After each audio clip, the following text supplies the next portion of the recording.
नाज़रीन, नेपाल की सूरत हाल पे बहुत कुछ कहा जा रहा है, बहुत कुछ सुना जा रहा है। अब हम इस तरफ आते हैं, जो भी हुआ है कि इससे हमें क्या सबक मिलते हैं इस सूरत हाल से, और इसका जो नेचुरल फॉल है या उसका जो आफ्टर मैथ है वो क्या है, क्या होने जा रहा है, क्या हुआ है अब तक, और किसको फ़ायदा हुआ, किसको नुकसान हुआ। मियाँ ताहिर हाज़िर खिदमत।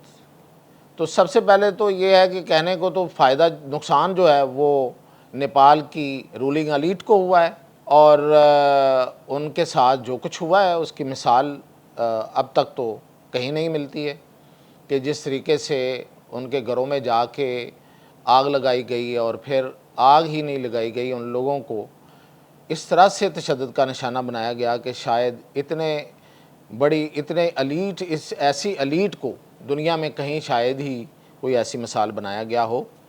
रूस और फ्रांस में ऐसे जो इनकलाब आए थे उसमें मिसाल ज़रूर है, लेकिन ये है कि इस तरह का जो जेन ज़ी का जो इनकलाब है, जो भी इसे कह लें, रिवॉल्ट, इनकलाब, इसको गदर कह लें, तो उसमें ये अपनी मिसाल आप है। अब ये जो शमा ओले जो वज़ीर आज़म थे वहाँ के, ये एक कम्युनिस्ट पार्टी से ताल्लुक़ रखते थे और बिल्कुल कम्युनिस्ट पार्टी थी, लेकिन लोगों के जो गम गुस्सा था वो उनके नमूदो नुमाइश और उनकी जो तर्ज़ ज़िंदगी है उस हवाले से था, और उनकी औलादों की जो वो नमूदो नुमाइश करते थे जिस तरीके से, और ज़ाहिर है कि जो गरीब लोग हैं वो उनकी तादाद ज़्यादा थी और ज़्यादा है, middle class, lower middle class. तो इनके जो अल्ले तल्ले हैं उनके ख़िलाफ़ लोगों ने बेसिकली तो गम गुस्सा इस चीज़ का था, जो कि बहुत से और मुल्कों में भी पाया जाता है और मौजूद रहता है। लेकिन इस तरह के जो मुज़ाहरे होना और उसको इतनी ज़्यादा हवा दिए जाना, ये देखें, मतलब लोग तो खैर इसका मुकाबला जो है ना वो कर रहे हैं कि जो पहले श्रीलंका में तहरीक उठी थी, फिर ये स्टूडेंट तहरीक जो है वो बांग्लादेश में उठी, और अब ये ठीक है, ये एक अवामी गुस्सा है, ये एक तरह की एक बात है, लेकिन इनकी रिजेम्बलेंस को बहुत ज़्यादा नहीं है आपस में। ये जो तहरीक है, ये जो नेपाल में है, ये अगर आप देखें तो 2004 में ये सबसे पहले 2006 में बादशाहत के ख़िलाफ़ हुआ, और फिर ये चलता रहा, और उसके बाद ये गवर्नमेंट आ गई और इस गवर्नमेंट के अब जो है वो उस पे चल रहा है। तो ये इनकी एक लंबी तारीख़ है, जबकि बांग्लादेश जो है उसमें सियासी तशद्दुद ज़्यादा है और सियासी आवाज़ें दबाने का जो सफोकेशन थी वो ज़्यादा मसला था, और श्रीलंका में हुकूमत की बैंकरप्सी थी और वसी पैमाने पे एक बेरोज़गारी की वजह से था। यहाँ पे करप्शन के ख़िलाफ़ एक नारा बना है, और जो बलिंदर शाह जो है, बलिंद्रा शाह जो इस वक्त मेयर हैं खटमंडू के, वो इसको बज़ाहिर लीड करते हुए नज़र आ रहे हैं। लेकिन अब इनमें कुछ चीज़ें हमें ढूंढना होगी। पहली बात तो ये है कि ये इस कदर दिनों में ये मामला उठ के सामने आ जाना, और फिर ये कि हर चीज़ मलिया मेट हो जाना, और बज़ाहिर हमें उसमें कोई लीड करता हुआ नज़र नहीं आ रहा। तो ये जो गदर है, ये गदर है, ये कोई इनकलाब नहीं है, ये गदर है।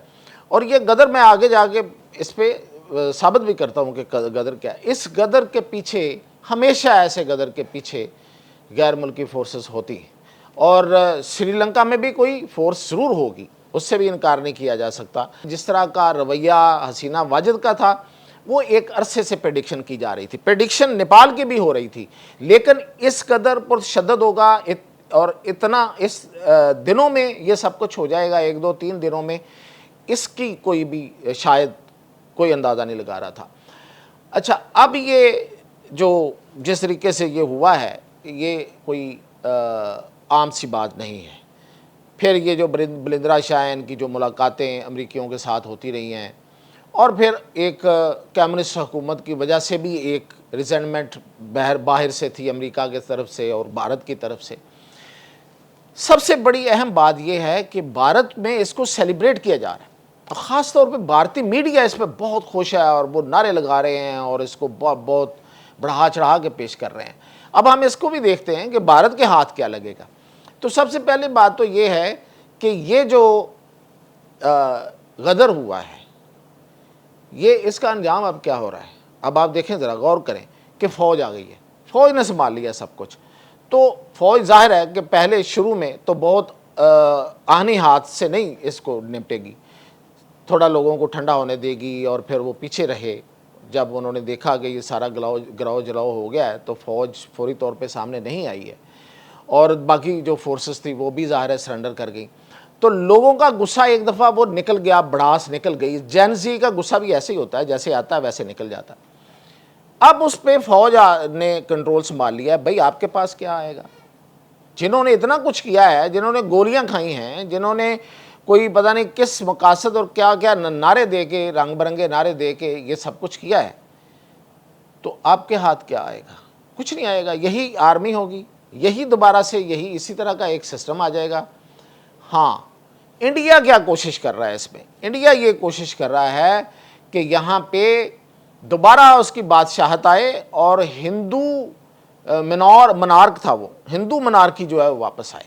अच्छा, इसमें जो ये जो और शद्दद वाक़यात में मुलव्वस कुछ ग्रुप्स भी ये कोशिश कर रहे हैं। तो अब हम देखते हैं कि किसके हाथ क्या आ रहा है। पहली बात तो ये है कि प्रोटेस्टर्स के हाथ भी कुछ नहीं आ रहा, फ़ौज के पास आ जाएगा। जो भी सेटअप आगे बनेगा उसमें इन लोगों को वक्ती तौर पे शामिल किया जाएगा, फिर आहिस्ता आहिस्ता ये छांटी हो जाएगा और फिर वही कोई ना कोई एक एलीट सेमी एलीट आ जाएगी और हुकूमत बन जाएगी। इंडिया जिस तरह से बांग्लादेश में जो कुछ हुआ, लोगों ने और उन हुकूमतों ने मजबूर होकर उस सेंटिमेंट से इंडिया से कता ताल्लुक़ किया। जिस तरह से इंडिया में सेलिब्रेशन हो रही है और इंडिया जो है वो उस गवर्नमेंट और उन लोगों के ख़िलाफ़ जो है जो जिन पे आया है उसके ख़िलाफ़ कर रहे हैं, बिल्कुल ये अब इंडिया से कता ताल्लुक़ हो जाएगा। नेपाल जो भी इनका नेपाल का अगर इंडिया के साथ पहले कोई हल्का फुल्का कोई बातचीत थी या इंडिया की जो भी इंडिया उसको तब्दील करना चाह रहा था, उसमें बिल्कुल उसको कामयाबी नहीं है, बल्कि उसको उल्टी पड़ेगी। तो इस तरीके से इंडिया को भी इससे कुछ नहीं मिल रहा। अब इससे जो तीसरा सबक हमें हासिल होता है वो ये है कि हुकूमतों को और एलीट जो है, रूलिंग एलीट्स हर जगह पे है, उन्हें इस बात से ज़रूर सबक सीखना चाहिए कि लोगों की महरूमियों को इस कदर ना बढ़ने दिया जाए कि वो सड़कों पे आ जाएं और इस तरीके से गदर मच जाए। हल अगर इसका कुछ नज़र आता, मुझे इसका कोई बहुत बड़ा इनकलाब आता और बहुत बड़ा कोई सिस्टम आ जाता, क्योंकि लोगों के पास कोई एजेंडा ही नहीं है जो लेके आए हैं, तो फिर तो मैं कहता कि ये बेहतरीन तरीका है। मैं तो किसी एलीट के हक में नहीं हूँ, लेकिन जब सिर्फ गदर ही होगा और गदर के नतीजे में मजीद गदर होगा, एक क्योस होगा, अफरा तफरी होगी और जो कि होती है और जो कि सब जगहों पे देखी गई है, तो कोई फ़ायदा नहीं निकलता। तो फिर इन लोगों की तो ठुकाई हो ही जाती है। तो इन लोगों को अपनी कम से कम ठुकाई से खौफज़दा होना चाहिए, तमाम रूलिंग एलीट्स को। और ये जो सोशल मीडिया है इसको तस्लीम करना चाहिए। ठीक है, सोशल मीडिया जो है वो खुद एक बहुत बड़ा मसला है, लेकिन उससे टैकल करना भी सोशल मीडिया के ज़रिए ही किया जा सकता है। अपनी एबिलिटीज़ को आप बढ़ाएं और उसको इस तरीके से टैकल करें। इसको बंद करना, लोगों की आवाज़ को बंद करना और डिस्टेंस जो है, जो क्लास सिस्टम है, जो लोगों में तफरीक है, उसको बढ़ाना, ये अल्टीमेटली इसी के पे मुंतज होता है। तो ये थे कुछ अब तक के इससे मिलने वाले सबक, और मज़ीद जो इस पे हमें जो बातें हासिल होंगी, जो हम निकालेंगे, वो आपसे शेयर करेंगे। इजाज़त दीजिए।